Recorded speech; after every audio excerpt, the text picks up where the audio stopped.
bonjour à toutes et à tous et bienvenue sur LN Radio dans le 13 d'LN. On est jeudi et aujourd'hui, de nouveaux invités avec les jeunes agriculteurs de la Meuse qui sont là avec nous. Bonjour à vous. Bonjour. Alors vous êtes là parce que effectivement la semaine dernière il y a eu une journée d'action qui a fait un petit peu de bruit, d'ailleurs un petit peu de buzz. C'est que ça a fonctionné justement. Ça fait du buzz sur les réseaux sociaux, un petit peu sur internet.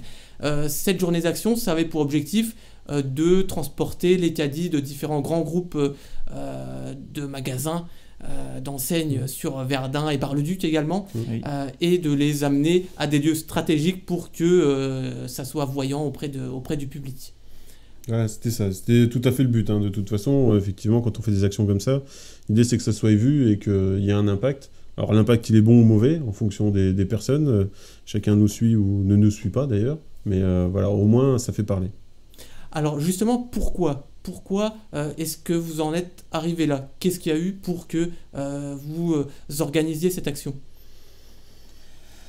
C'est dû à c'est suite à des actions ultérieures qu'il y avait eu sur un problème de prix. Les agriculteurs et les éleveurs surtout n'en peuvent plus. Ils sont sans arrêt, ils ont des trésoreries à zéro. Et ça fait suite surtout à la rencontre ministérielle qui avait eu lieu le 17 juin. Parce que c'est national, c'était une action nationale, c'était pas propre à la Meuse. Non, c'est pas propre à la Meuse, c'est une action nationale et nous on a organisé ça, l'opération JA-Caddy d'une manière plutôt régionale. Voilà, mais c'est suite à une réunion ministérielle qui avait eu lieu le 17 juin et où on nous avait trouvé un accord avec les grandes surfaces, les abatteurs, les agriculteurs, où on nous avait promis 0,05 centimes d'euros du kilo par semaine.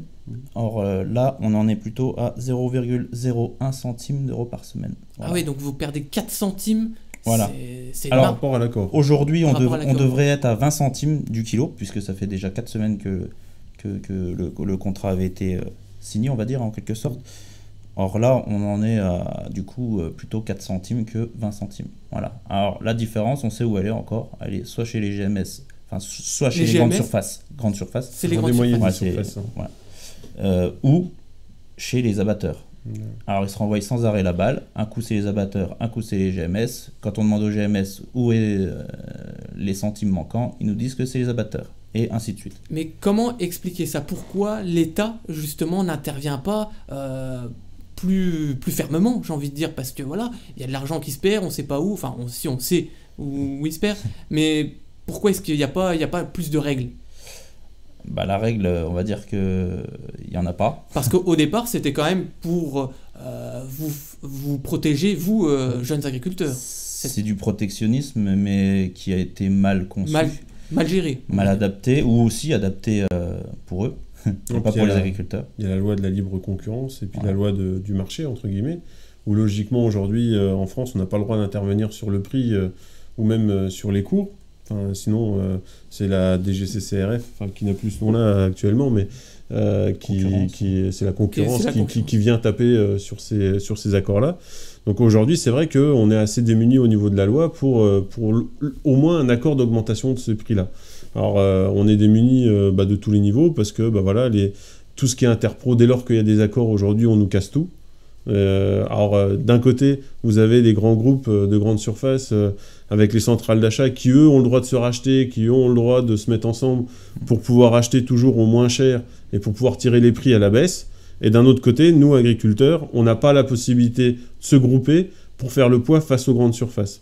Et ça, c'est un des vrais problèmes. En fait, c'est aussi pour ça qu'on a ciblé les grandes surfaces dernièrement. C'est parce qu'aujourd'hui, on a 5 grands groupes, à peu près, qui sont là et qui jouent la baisse. Cora. Voilà, Cora, c'est pas vraiment un grand groupe en France.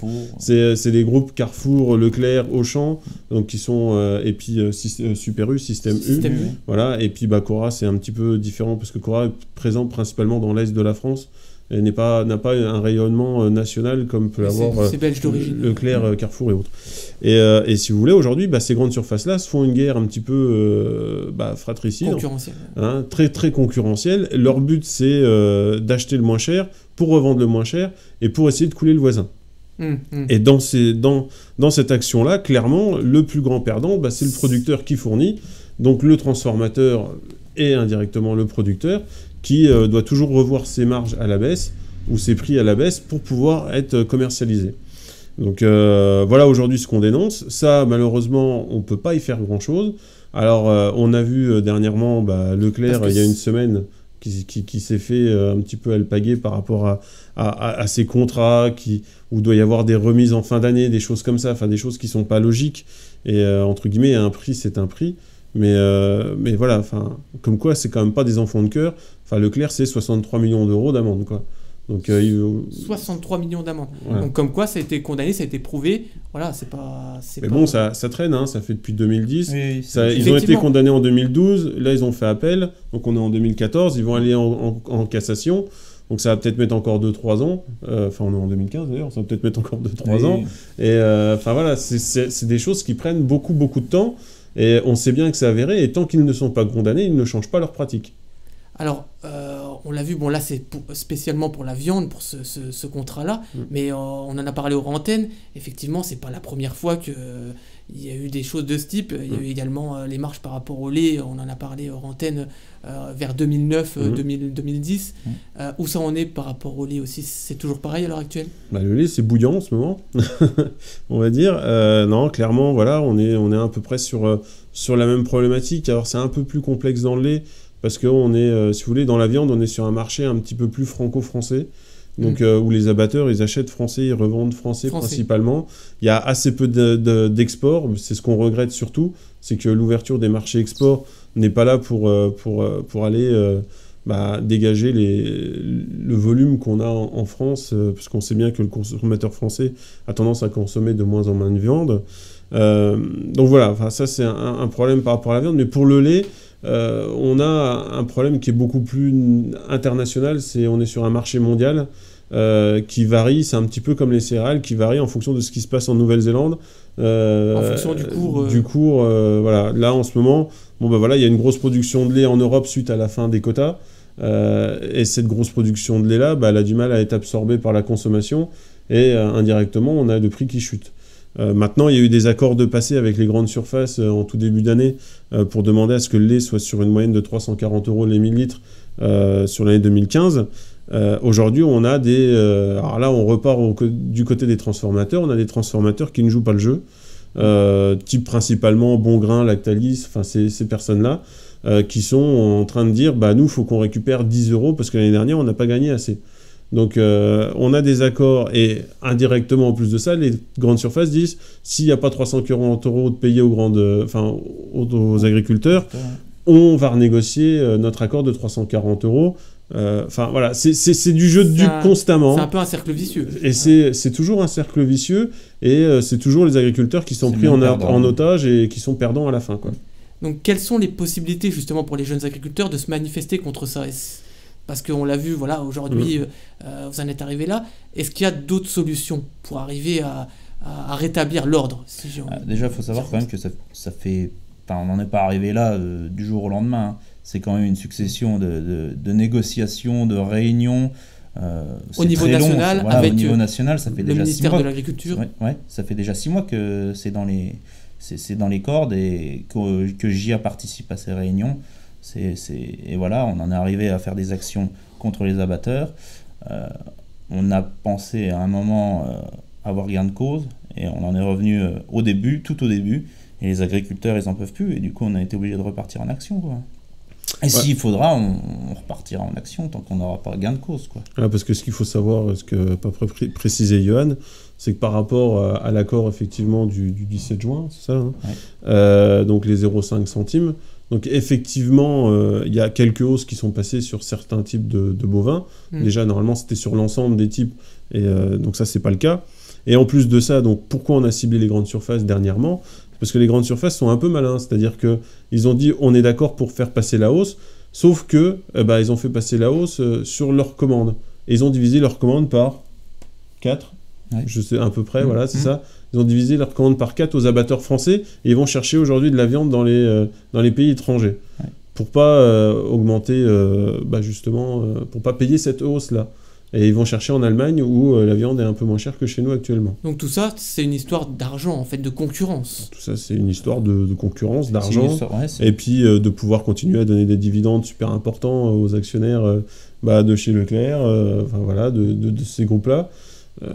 Voilà, aujourd'hui, malheureusement, la personne qui travaille, donc le producteur ou le transformateur, n'est pas forcément assez bien pris en compte en France. Malgré que, je veux dire, voilà, on est en Meuse, on est sur un département très rural, agricole, avec pas mal d'unités de transformation, que ce soit principalement en lait, parce que bon, on est quand même un département plutôt laitier. Il y a énormément de gens qui travaillent pour l'agriculture indirectement ou à partir de l'agriculture, et même ces gens-là, entre guillemets, ne sont pas pris en compte. Et si demain, on n'arrive pas à stopper ce phénomène-là de toujours tirer les prix vers le bas, etc., c'est des milliers d'emplois qui risquent de disparaître, parce que les industriels vont partir et vont fermer, ils vont partir ailleurs. Ils n'ont plus d'intérêt aujourd'hui à continuer à aussi transformer à perte, quoi. Et un chiffre qui parle justement pour compléter, on a quand même en chiffre 30% des agriculteurs qui risquent de disparaître d'ici 2 ans. Voilà.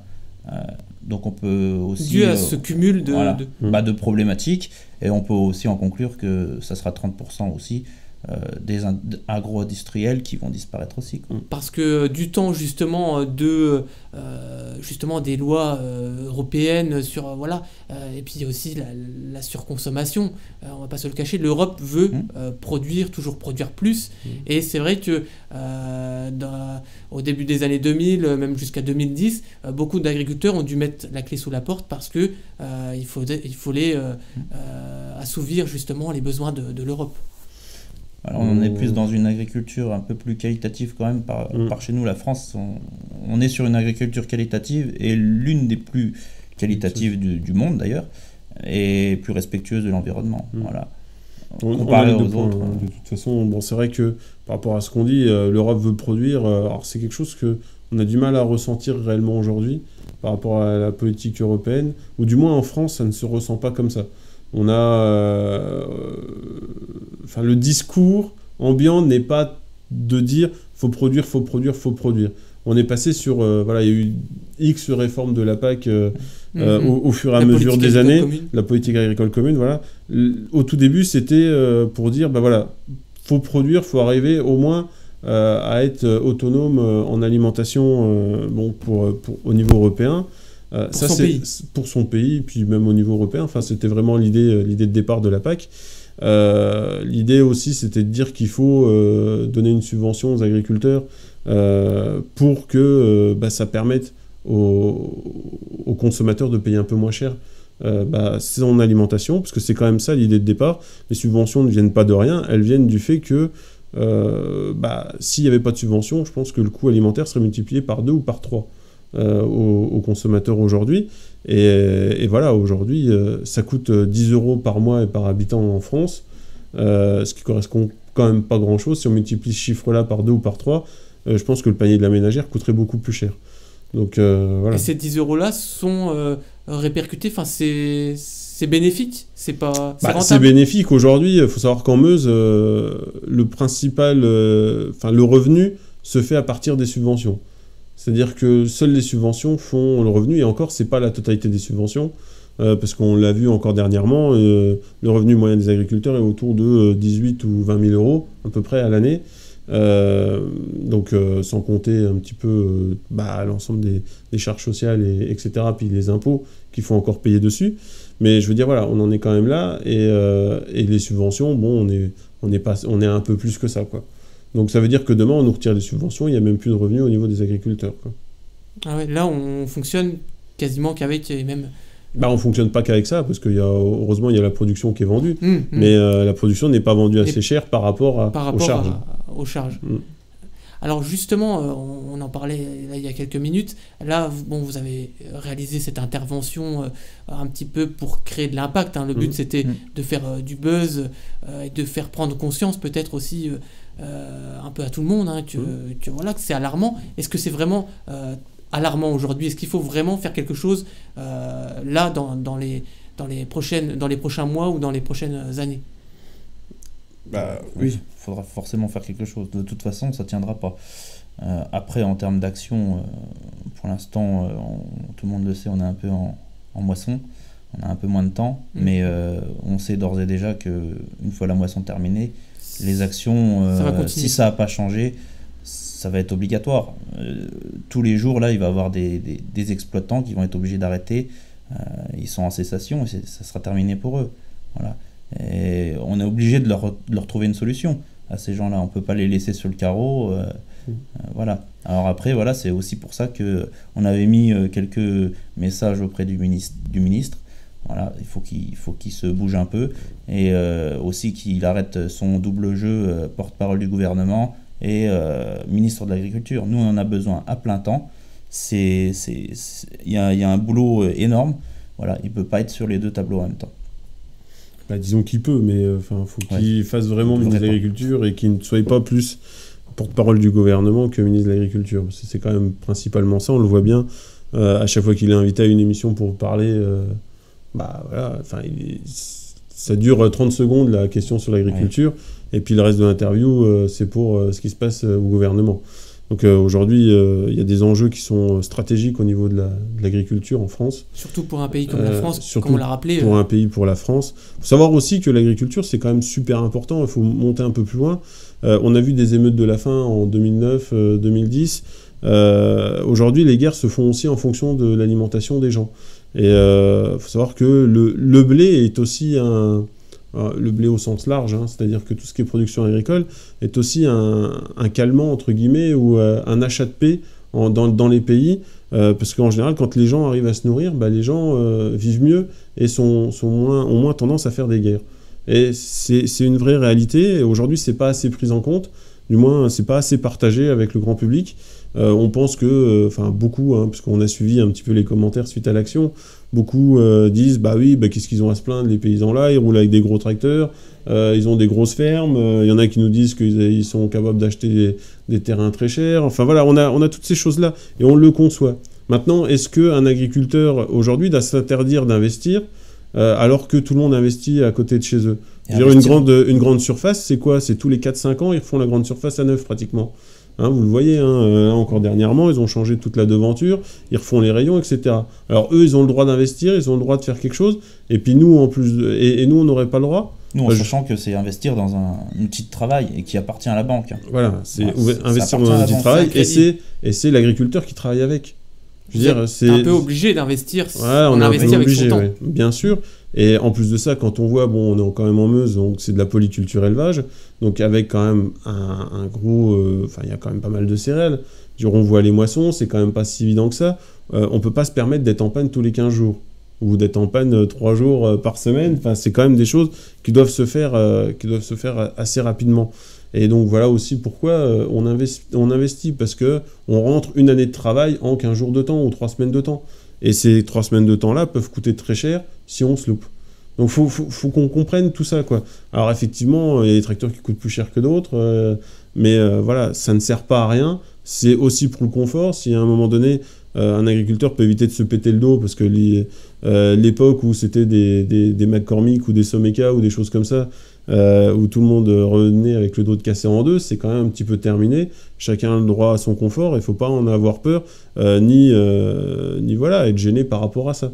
Aujourd'hui, on est des exploitations, on doit investir, et il faut se dire qu'investir, ça fait travailler du monde. Il y a quand même beaucoup de concessionnaires qui travaillent à côté, il y a beaucoup de mécanos, il y a des constructeurs qui travaillent pas loin, voilà, on a Perrard en Meuse qui sont là, il y a des gens qui travaillent, quoi. Je veux dire, de toute façon, ce qu'il faut bien se mettre en tête, c'est aujourd'hui, quand l'agriculture va, il y a quand même beaucoup de branches de la France qui vont bien avec, quoi. Parce que l'agriculture fait quand même travailler énormément de monde. Alors, on parle sur un agriculteur pour 8 personnes indirectes derrière. Alors, c'est énorme, quoi. Et que ça, c'est vraiment des personnes directes. En indirect, on monte à 18 personnes qui travaillent pour des agriculteurs. Donc voilà. Après, le bâtiment, effectivement, c'est un autre chiffre. Et c'est énorme aussi. Quand le bâtiment va, tout va. Mais voilà, encore faut-il que ça. Et pour l'instant, les deux ne vont pas bien. Et ça, c'est un peu dramatique, quoi. Alors justement, par rapport aux actions de la semaine dernière, c'était dans la nuit du 2 juillet que ça s'est passé.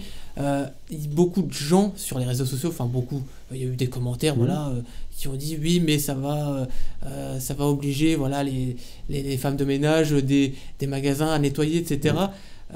Est-ce que vous avez d'autres possibilités pour montrer le cri d'alarme? Est-ce qu'il y a d'autres possibilités? Comme je le disais un peu tout à l'heure, on est passé par ça fait 6 mois qu'on négocie. Il y a un moment, on est arrivé un petit peu au bout de la machine, quoi. C'est un point de non-retour aujourd'hui avec le gouvernement? On est au point de non-retour et si on fait pas ça, en gros, on se tait et puis on assume, quoi. Enfin, on assumera nos actes, mais bon, voilà, c'est pas du tout à l'encontre des femmes de ménage ou autres. Enfin voilà, je préfère le répéter ici. Ça vise personne au sens de Leclerc ou Cora. C'est vraiment le gros groupe qu'on vise, l'enseigne nationale et non pas l'enseigne du département ou de la ville, quoi. Voilà. Parce qu'il ne faut pas oublier que c'est quand même une action dite nationale, que ça a bougé dans pratiquement l'ensemble des départements en France. Alors il n'y a pas eu que des grandes surfaces attaquées, mais beaucoup de grandes surfaces ont été attaquées sur cette action-là. Parce que c'est eux la cible. Parce que c'est quand même eux la cible, et voilà, on en a un petit peu débattu, et c'est vrai que même si les abatteurs nous disent c'est la faute des grandes surfaces, les grandes surfaces nous disent c'est la faute des abatteurs, enfin dans les deux cas, il y a quand même quelque chose là-dedans qu'on a du mal à bien assimiler. Il y a de l'argent qui part entre les deux. Et il y a de l'argent qui part entre les deux. En parlant d'argent, voilà, quand on sait qu'aujourd'hui sur un panier de ménagères où elle va acheter pour 100 euros d'aliments, seuls 8 euros repart à l'agriculture. Le reste, c'est transformateur, transport, c'est les intermédiaires. C'est les intermédiaires qui prennent l'ensemble. 8 euros sur 100 euros, quoi. Vous vous rendez compte ? C'est les 3/4. C'est un peu plus que ça. Hein. C'est pratiquement 90% qui part aux intermédiaires, alors que l'intermédiaire ne fait que de prendre le produit, le transformer. Alors ça prend du temps, je ne dis pas le contraire. Mais voilà, nous, c'est 1 an, voire 2 ans, voire 3 ans de production pour du bovin qui sont rémunérés à peine 10% par rapport au prix final. L'augmentation demandée par rapport au panier de la ménagère, ça ne représenterait que 1 euro par personne, par mois. Voilà. Donc c'est pas quelque chose d'énorme. On le demande pas dans le sens là, on préfère que ça soit les enseignes qui rognent leur marge de 1 euro par personne et par mois. Mais voilà, ça ne représenterait que ça. C'est pareil par rapport à... On se bat pour peu.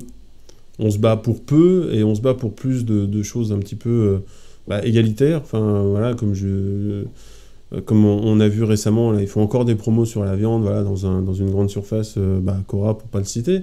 Alors très bien, ils font des promos, je veux dire voilà. Aujourd'hui, pourquoi on devrait faire des promos ? Est-ce que le prix de la viande ne devrait pas être juste toute l'année ? Pourquoi acheter de la viande à 9 euros le kilo aujourd'hui ? Parce que c'est ce que Cora propose, je crois, un peu de choses près. Et puis se retrouver à la fin, tout au long de l'année à 15, 16, 17, 18 euros le kilo. Pourquoi ne pas être à 10 euros toute l'année ? Parce que là, ils font des gros coups, ça ne changera pas grand-chose, et ça permettra à l'ensemble du consommateur de pouvoir acheter de la viande quand il le désire, et pas être obligé de sauter dessus. Surtout qu'en plus de ça, il faut savoir que les 3/4 des promos sont bien souvent payés indirectement par les transformateurs.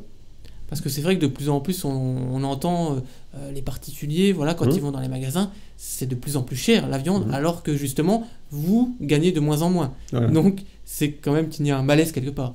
Il y a un gros malaise quelque part. Alors, malgré le fait qu'il y ait des campagnes de com, des grandes surfaces pour dire on se bat pour la vie moins chère, ça marche bien. Hein. Je veux dire, Carrefour, j'optimisme, Leclerc qui est le moins cher, etc.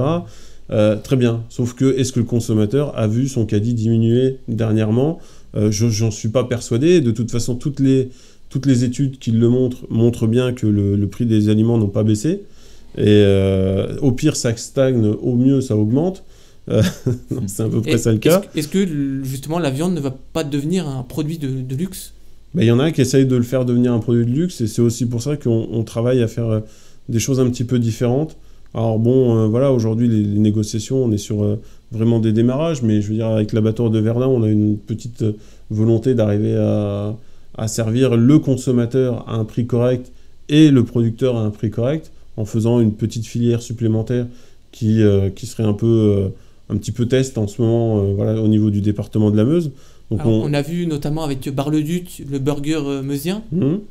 Bah, le burger meusien, c'est quelque chose qui peut se faire parce que bah, c'est nous, JA, qui le faisons. Bon, faut savoir que... Donc il n'y a pas d'intermédiaire, c'est du direct. C'est du direct, ouais. C'est du direct. Alors, après, voilà, c'est quand même transformé. Enfin, je veux dire, les steaks étaient transformés par le PL Agro de Bar-le-Duc avec une production. Donc, c'était une vache de chez eux, normalement.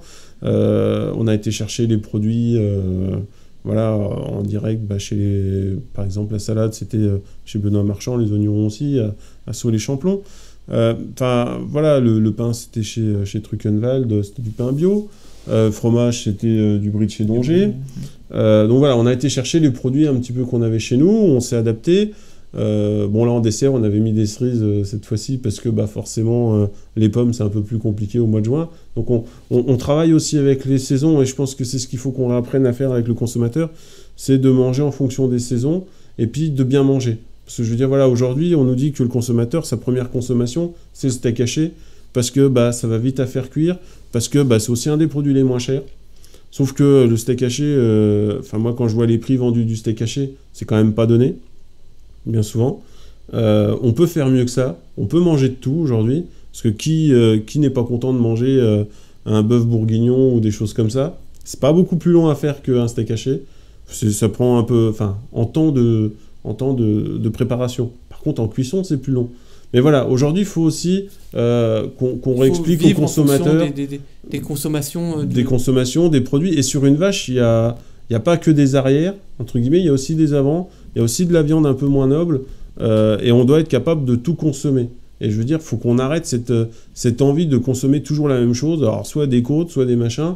Non, une vache, il y a de tout et il faut être capable de manger de tout.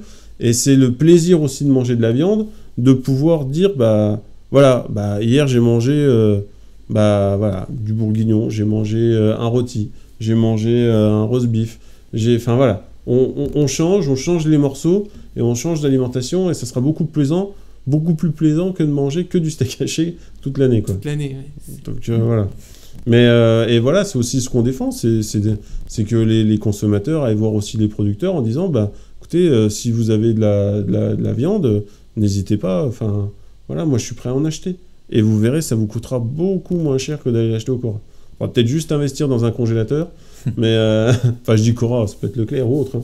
Alors, c'est vrai que ce genre de choses se développe de plus en plus. On a même dans certains départements où les agriculteurs se mettent ensemble, collaborent et créent carrément un petit supermarché où ils vendent directement leurs produits. Voilà. Est-ce que ça serait envisageable de notre côté?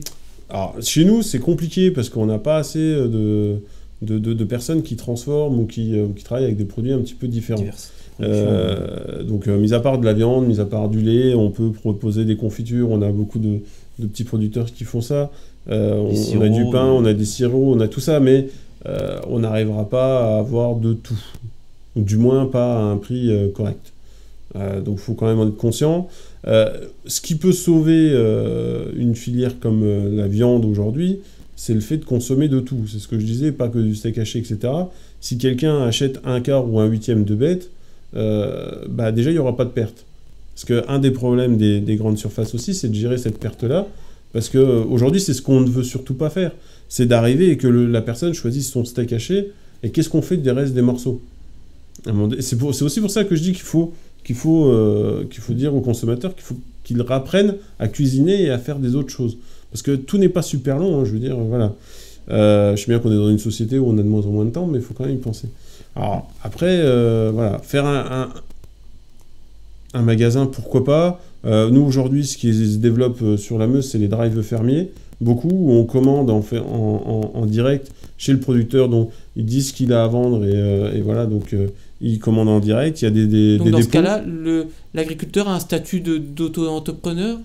Alors, non. Alors, par rapport au statut, je ne suis pas assez calé pour répondre à ça. Je ne pense pas, parce que ça fait partie des... C'est de la vente directe C'est de la vente directe on vient et on récupère notre... Donc on vient, donc il y a plusieurs bases. Il y a une base à Bar-le-Duc, il y a une base à Commercy, il y en a une qui va bientôt ouvrir sur Verdun. Et en fait, bah voilà, vous allez sur le site Drive Fermier Meuse, ça doit être à peu près ça l'adresse. Et vous avez les producteurs qui vous affichent ce qu'ils ont en vente. D'accord. Et ça peut être une alternative, justement. Ça peut être une alternative. Maintenant, ça reste des alternatives de niche pour le moment. Donc, ça ne peut pas. Donc ça ne résoudra pas l'ensemble des problématiques des éleveurs ou même des producteurs ou des agriculteurs meusiens. C'est pas la solution au national, à la demande nationale qui est faite, quoi. Mais ça fait partie de... Ça fait partie. Et puis après, rien n'empêche de dire que dans 10 ans, tout le monde fera ses courses comme ça. Pourquoi pas, hein. Je veux dire, ça peut se développer tellement bien que tout le monde fasse ça. Alors la solution, justement, est-ce qu'il faut la trouver conjointement avec les grandes surfaces, avec le gouvernement? Est-ce qu'il faut réunir tout ce monde-là sur la table et... Aujourd'hui, on a besoin de tout le monde. Ça, c'est clair. Maintenant, faut savoir que les grandes surfaces ne sont pas des enfants de cœur, malgré le fait qu'ils nous disent qu'ils travaillent avec les agriculteurs, qu'ils mettent un agriculteur en avant dans leur rayon, etc., pour dire qu'ils travaillent avec la ruralité et autres. C'est quand même pas tout à fait le cas, et c'est quand même pas 90% de leur volume. Ça reste aussi, pour eux, des marchés de niche pour l'instant. Et puis, bien souvent, en plus, par rapport à ça, quand ils le font, ils augmentent tellement le prix que le consommateur il va tout de suite chercher au moins cher. Ce qu'il faut arriver, c'est arriver à des systèmes où c'est du gagnant-gagnant pour tout le monde. C'est-à-dire que faut que le consommateur change aussi son mode de consommation. C'est vrai que c'est tellement pratique d'aller dans une grande surface où on trouve tout à notre portée, mais on oublie d'où tout vient en fait. C'est-à-dire que c'est du libre-service. On ne sait même plus comment on produit une vache. Il y en a qui n'ont jamais su, vous me direz, mais on ne voit pas d'où ça vient, etc. etc. Moi, je suis toujours assez surpris quand je vois, parce qu'il y a quand même des exploitants qui font des fermes ouvertes, des choses comme ça, et qui ont des classes qui viennent, où il y a des enfants qui n'ont jamais vu de vache de leur vie, alors qu'ils habitent en Meuse, quoi, et qui ne savent pas d'où sort le lait, ou des choses comme ça. Donc, je veux dire, c'est quand même très très surprenant dans un département comme chez nous, quoi. Je veux dire, sur Paris, je peux encore l'imaginer. En Meuse, j'ai quand même un peu plus de mal. Alors, ça veut dire que si les enfants ne savent pas ça, ils vont pas forcément, ils vont mal consommer en tout cas. Ils vont certainement très mal consommer parce qu'ils sauront pas d'où ça vient et ils n'auront pas le respect du produit. Parce que c'est quand même, il faut dès le départ réapprendre. C'est beaucoup de... C'est de la communication. Beaucoup de communication. Entre les fermes ouvertes, les barbecues géants, les burgers meusiens. C'est vers tout ça qu'il faut tendre, même si ça restera, comme on l'a dit, des niches. Il faut quand même tendre. Mais l'idée, c'est que la niche s'agrandisse. Ça développe quand même. et que ça aille beaucoup mieux derrière, quoi. Donc on peut tous y gagner. Moi, je pense que et c'est ça qu'il faut que le consommateur se mette bien en tête. C'est qu'il peut surtout y gagner en travaillant directement avec des agriculteurs et en n'allant pas faire forcément acheter sa viande dans les grandes surfaces. Maintenant, il a tout à y gagner à le faire. Il aura de la viande de bien meilleure qualité, parce que l'agriculteur ne voudra jamais lui mettre une charogne, entre guillemets, parce que son intérêt, c'est qu'il revienne, et il ne l'assommera pas au niveau des tarifs. Et il pourra comparer. C'est un gain de qualité, d'argent. Et puis, un gain de qualité, d'argent pour lui, quoi. Donc au moins il sait ce qu'il a, et puis ça lui ouvre vers des autres frontières. Faut vraiment y penser à ça. C'est super important, et c'est ce qu'on veut essayer de développer aussi avec l'abattoir de Verdun. Et c'est une mise en place de ce système-là où tout le monde serait gagnant. Maintenant c'est pas fait, on sera très... moi j'ai une idée bien claire dans ma tête, et je serai très vigilant à ce qu'elle soit respectée du début jusqu'à la fin. Parce que l'idée, c'est de ne pas engraisser encore des intermédiaires par rapport à ça. D'accord. Alors, vous travaillez certainement conjointement avec d'autres associations de jeunes agriculteurs de France. Est-ce que c'est pareil dans leur département que le nôtre, qui est quand même un département très rural? Est-ce que, par exemple, dans d'autres départements comme les Ardennes, c'est la même chose? Les Ardennes sont à peu près comparables à la Meuse au niveau ruralité. Après, on a d'autres départements. Alors, pour prendre un exemple qui est complètement différent, c'est l'Alsace, surtout le Bas-Rhin, donc qui est un superbe exemple, où en fait, le Bas-Rhin, c'est quand même très très peuplé, et il y a énormément d'agriculteurs. Donc, et par rapport à ça, ils ont aussi beaucoup plus de diversification que chez nous. parce qu'ils ont aussi la population qui est là. Alors, parce qu'il faut quand même bien... faut être conscient de ça aussi, c'est que la diversification ne marche que si on a de la population en face et que si on a un bassin de consommation en face. Et eux, en Alsace, ils l'ont. Et ils arrivent à rouvrir des magasins de producteurs dans les villes, parce que ça eux, les fonctionne petites parce villes, qu'il y a de la demande. parce qu'il y a de la demande. Et les gens le font. C'est-à-dire que... Mais aussi parce qu'ils ont des villes de 5000 habitants, un petit peu près tous les 10 km, quoi. Non mais, quand je dis tous les 10 km, bien souvent, elles se touchent, quoi. Oui. Donc, mais je veux dire, ça fonctionne aussi parce qu'il y a ça. Et chez nous, en Meuse, on a un problème quand même qui est là, c'est que le bassin de consommation, une fois qu'on a retiré Verdun, Bar-le-Duc, Saint-Miel, ça nous contraint. c'est quand même assez contraignant. Ouais. Et du coup, on ne peut pas avoir cette optique-là, ou du moins pas la même. Et c'est aussi ce qu'il faut dire à nos politiques, c'est... on a des députés ou même des sénateurs en Meuse qui aimeraient bien qu'il y ait beaucoup plus de diversification chez nous. On en est bien conscient, on est prêt à le faire, mais encore faut-il avoir le bassin de consommation pour le faire. Et voilà, ça c'est un autre problème. Et par rapport à ça, par rapport à nos élus aussi, une chose qui est possible de faire pour du consommer meilleur, on va dire en gros, c'est d'alimenter les cantines scolaires déjà avec de la viande française et de qualité. Et non pas de la viande étrangère comme on peut voir dans certaines cantines. Voilà, c'est eux qui ont le pouvoir de faire ces choses-là et d'apprendre à mieux consommer aux jeunes. Les collèges, des lycées, des hôpitaux. Voilà. Ça s'apprend très jeune à consommer. Et voilà, si on ne le fait pas à la base, c'est-à-dire à l'école, voilà, on rate quelque chose. Et pourquoi pas de la vente directe justement de l'agriculteur Tout est imaginable. Aujourd'hui, il y a des projets qui sont là, donc ça se fait. Et c'est déjà fait dans certains départements. Ça se fait déjà dans certains départements. Mais c'est vrai que chez nous, c'est encore pas trop le cas, quoi. Non. Malgré tout ce qu'on a été voir dans les cantines, on reste sur des appels d'offres et c'est des groupes Sodexo ou autres qui remportent les appels et qui fournissent l'ensemble de l'alimentation, quoi. Et qui eux marchent aussi par appel d'offres et sur tous les marchés. Et donc on perd tout. Est-ce qu'on peut lutter justement contre ça? On peut lutter parce qu'il faudrait aussi que, là c'est par rapport à nos députés et par rapport à la loi française, faut qu'on arrête de mettre l'appel d'offres obligatoire, systématique, et de privilégier aussi le local, de mettre une option où on puisse privilégier. Donc chez eux aujourd'hui ça se fait de plus en plus, mais voilà, c'était pas quelque chose de trop développé auparavant. Et chercher le moins cher, point barre. Peu importe le prix, peu importe la qualité, et chercher un prix.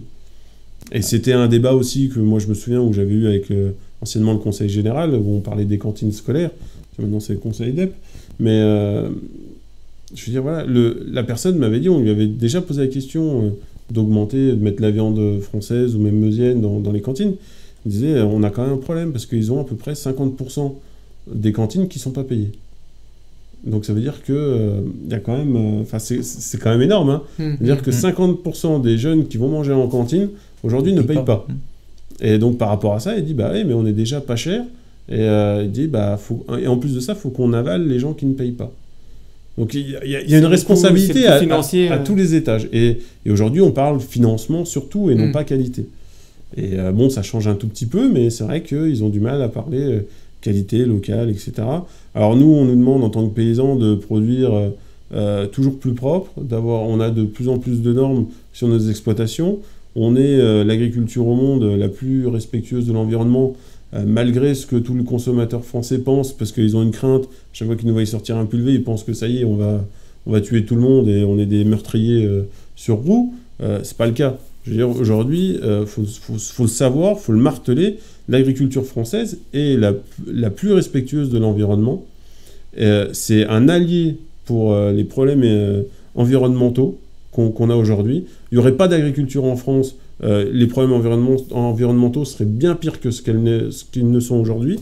Et indirectement, voilà, on nous met des normes, on le fait, on avance, parce qu'on est toujours prêt à relever ces défis-là, on est prêt à dire, effectivement, s'il y a un problème, on va le résoudre, mais derrière ça ne suit pas. Donc, aujourd'hui, on peut dire que l'agriculture française est saine. L'agriculture française est saine. Elle est saine. Là, on nous parle du traité transatlantique en ce moment, où l'idée, c'est quand même de ramener de la viande d'Argentine ou d'Amérique qui est piquée aux hormones tous les jours, quoi. Je veux Traité dire, au chlore pour traverser traité au chlore pour l'Atlantique, traverser l'Atlantique. poulet aux hormones, enfin voilà. quoi. Et indirectement, on vient nous faire, nous, La morale chez nous, déjà. chez nous, en nous disant, les gars, on ne sait pas ce que vous donnez à vos animaux. Bah, moi, je sais ce qu'on donne à nos animaux chez nous. On leur donne du maïs, en silage, donc en fourrage, c'est du maïs qui est broyé, de l'herbe et un peu de farine. Pas de la farine animale, hein, c'est de la farine de blé ou d'orge. Voilà ce qu'ils ont. Et sans OGM. Et sans OGM. Voilà. Donc, voilà, moi je... C'est vraiment du naturel. C'est du naturel. Et ça, on a du mal à comprendre l'ensemble des attaques aujourd'hui qui sont ciblées vers les agriculteurs, quoi. D'accord, d'accord. En tout cas, merci d'avoir intervenu pour réagir donc, suite à ce qui s'est passé à vos manifestations dans la nuit du 2 juillet sur Verdun et Bar-le-Duc.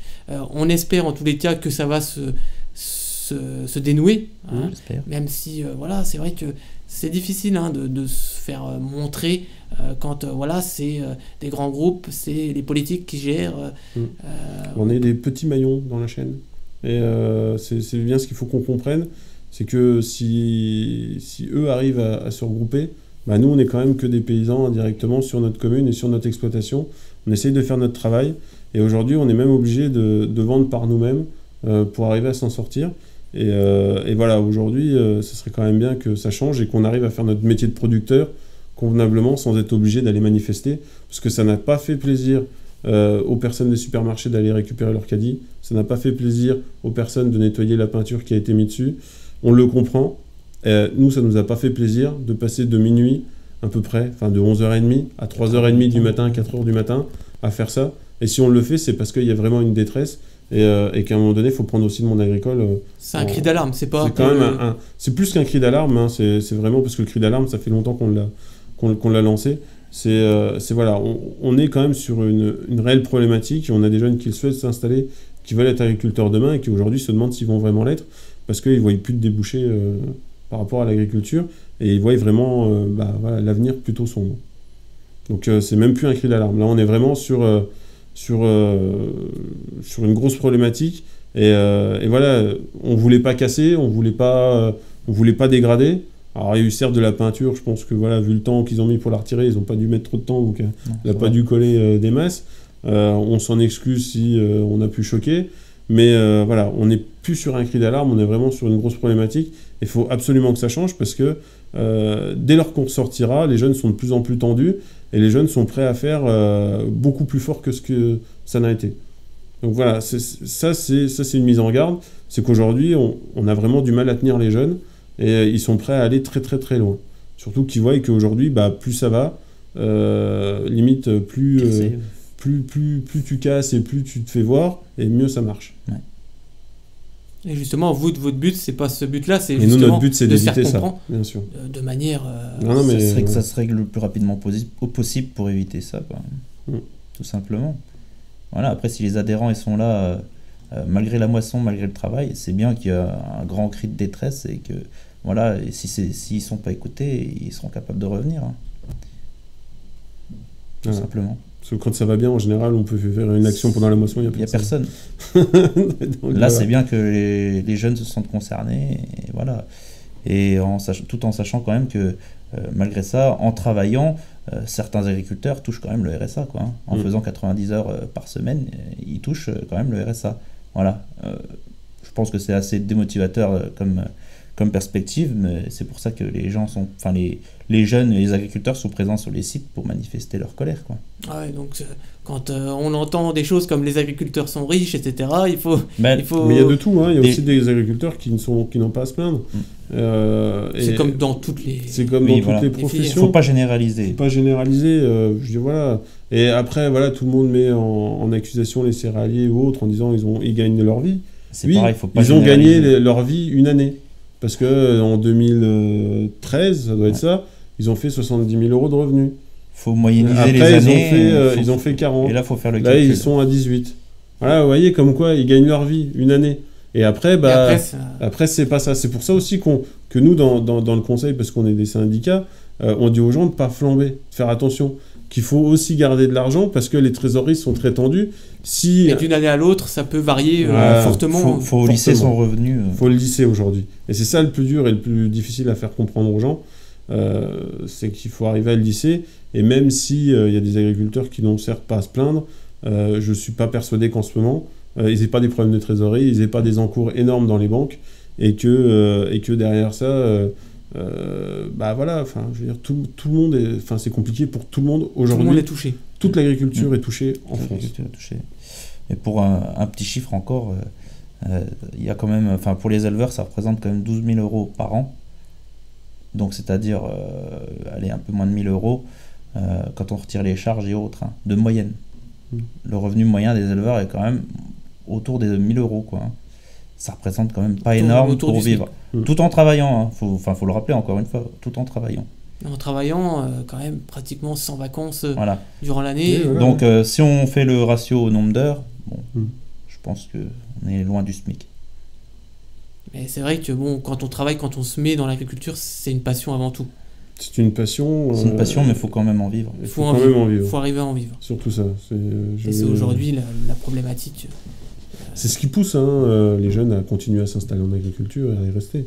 C'est parce que voilà, c'est une passion. C'est la passion C'est la passion du métier. Mais on ne peut pas faire durer la passion si à un moment il y a des problèmes de trésorerie. S'il n'y a pas d'argent, il n'y a pas de passion. Il y a des gens qui vendent leur exploitation en ce moment. Il faut le savoir. Parce qu'ils ne gagnent plus leur vie. Ils en ont marre. Et il y en aura de plus en plus. D'être harcelés par le banquier qui demande des remboursements. Donc, et ça se fait. Et c'est pas l'autre bout du monde. C'est en France. Donc voilà. Faut bien comprendre que la problématique elle est quand même assez délicate, que tout ne se réglera pas par des lois. Il faut aussi qu'ils comprennent ça. Les lois ne feront pas tout. Faut une volonté commune et faut un accord avec les groupes. Plus qu'un accord, faut vraiment une vraie relation avec une réelle envie de continuer à garder de la production française.